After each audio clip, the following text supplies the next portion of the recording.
Shalom sahabat kuntum yang terkasih, kita jumpa lagi pada hari ini, hari Jumat tanggal 6 Maret 2026 yang merupakan hari biasa dalam Pekan Prapaskah yang kedua dengan warna liturgi adalah ungu.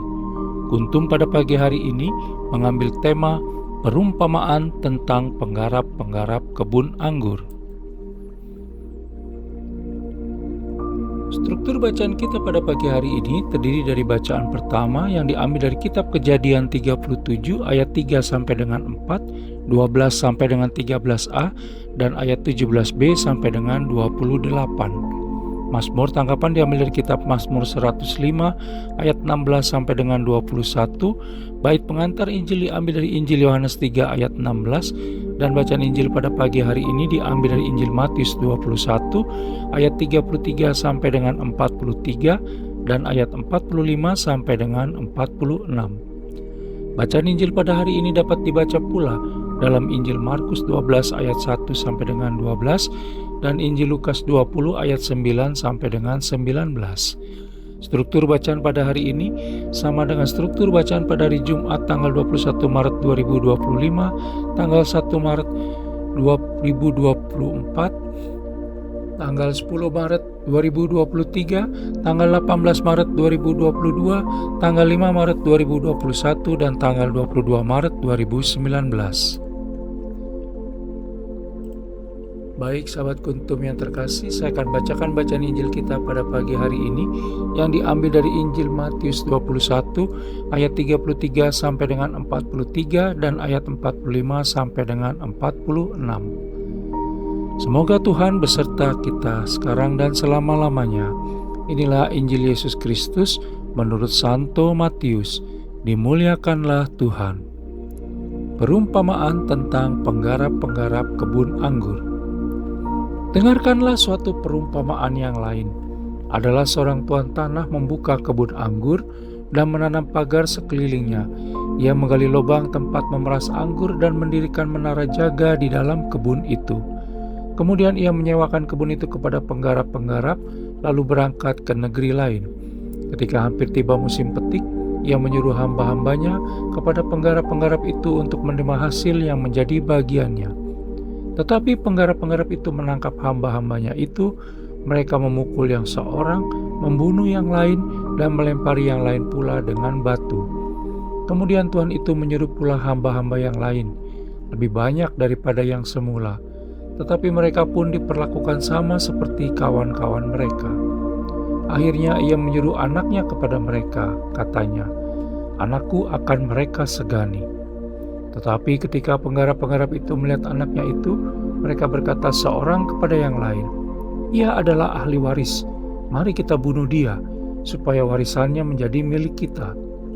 Mereka menangkapnya dan melemparkannya keluar kebun anggur itu, lalu membunuhnya. Maka apabila tuan kebun anggur itu datang, apakah yang akan dilakukannya dengan penggarap-penggarap itu? Kata mereka kepadanya, "Ia akan membinasakan orang-orang jahat itu dan kebun anggurnya akan disewakannya kepada penggarap-penggarap lain yang akan menyerahkan hasilnya kepadanya pada waktunya." Kata Yesus kepada mereka, "Belum pernahkah kamu baca dalam kitab suci, batu yang dibuang oleh tukang-tukang bangunan telah menjadi batu penjuru? Hal itu terjadi dari pihak Tuhan, suatu perbuatan ajaib di mata kita. Sebab itu, Aku berkata kepadamu, bahwa kerajaan Allah akan diambil daripadamu dan akan diberikan kepada suatu bangsa yang akan menghasilkan buah kerajaan itu." Ketika imam-imam kepala dan orang-orang Farisi mendengar perumpamaan-perumpamaan Yesus, mereka mengerti bahwa merekalah yang dimaksudkannya, dan mereka berusaha untuk menangkap dia, tetapi mereka takut kepada orang banyak, karena orang banyak itu menganggap dia nabi. Demikianlah Injil Tuhan, terpujilah Kristus.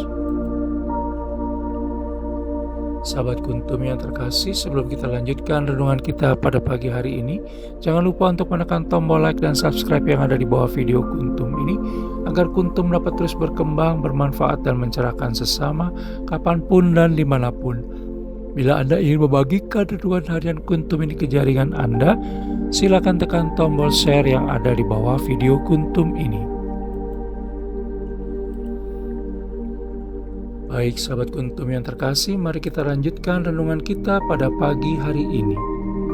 Dikhianati oleh orang-orang yang kita cintai dan percayai akan secara pasti dan jelas amat sangat menyakitkan.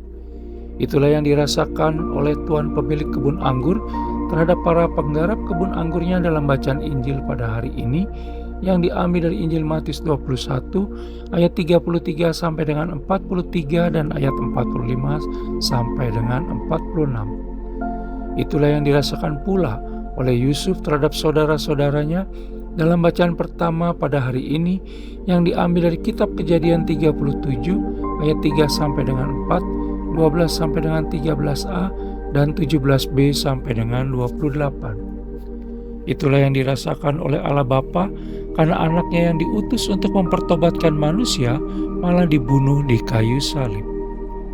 Di sisi lain, dalam hidup dan kehidupan kita selama ini pun pasti pernah berjumpa dengan orang yang memiliki sifat keras kepala. Bahkan bisa jadi kita pun keras kepala.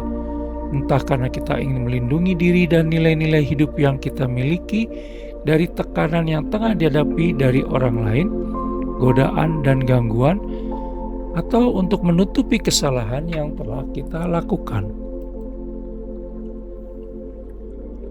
Sahabat Kuntum yang terkasih, itu semua terjadi karena egoisme sedemikian rupa sehingga melupakan peran yang seharusnya dijalankan. Ego ternyata bisa menutup hati kita semua untuk berubah baik, walau telah diingatkan sebelumnya, dan pada akhirnya tidak hanya merugikan pihak lain tetapi juga diri sendiri. Oleh karena itu maka kita perlu membuka hati kembali dengan selalu rendah hati, sehingga kita masing-masing dapat melihat bahwa masih ada kesalahan dan kekurangan yang kita miliki dan harus diperbaiki. Agar berbuah kebaikan sesuai harapan Allah Tritunggal Maha Kudus, maka kita harus berani menderita dan bekerja keras. Bila kita membaca kisah Yusuf dalam bacaan pertama pada hari ini semakin jauh, maka kita akan menemukan bahwa Yusuf memiliki karakter yang takut akan Tuhan, penuh kasih dan pengampunan, bertanggung jawab, dan rendah hati. Mari kita juga belajar pada hari ini untuk menjadi pribadi yang berkarakter seperti Yusuf dan bukan seperti para penggarap kebun anggur dalam bacaan Injil pada hari ini. Kita perlu belajar setia pada peran kita masing-masing dalam hidup dan kehidupan sehari-hari, apapun peran yang kita jalani, baik sebagai orang tua, suami, istri, anak, kakak, adik, teman, atau sahabat, harus kita cintai dan jalani dengan sepenuh hati, agar tidak terjadi seperti para penggarap kebun anggur dalam bacaan Injil pada hari ini. Dan ketika pagi ini kita semua masih diberi kesempatan untuk membaca Kuntum kembali, maka itu tandanya kita harus bersyukur karena masih diberi kepercayaan oleh Allah Bapa untuk menjadi penerima rahmat-Nya, dibolehkan untuk menjadi penggarap profesional yang berkualitas dan bertanggung jawab pada kebun anggur Allah Tritunggal Maha Kudus sendiri. Selamat hari Jumat, berusahalah sepanjang hari ini menjadi penggarap kebun anggur yang tidak mengkhianati kepercayaan sang pemilik kebun anggur seperti dalam bacaan Injil pada hari ini. Sahabat Kuntum yang terkasih, bila ingin lebih jelas lagi, silakan melihat kepada deskripsi yang ada di bawah video Kuntum ini. Dan jangan lupa untuk menekan tombol like dan subscribe yang ada di bawah video Kuntum ini, agar Kuntum dapat terus berkembang, bermanfaat, dan mencerahkan sesama kapanpun dan dimanapun. Bila Anda ingin membagikan renungan harian Kuntum ini ke jaringan Anda, silakan tekan tombol share yang ada di bawah video Kuntum ini. Terima kasih, selamat hari Jumat yang penuh berkat, selamat pagi, dan shalom.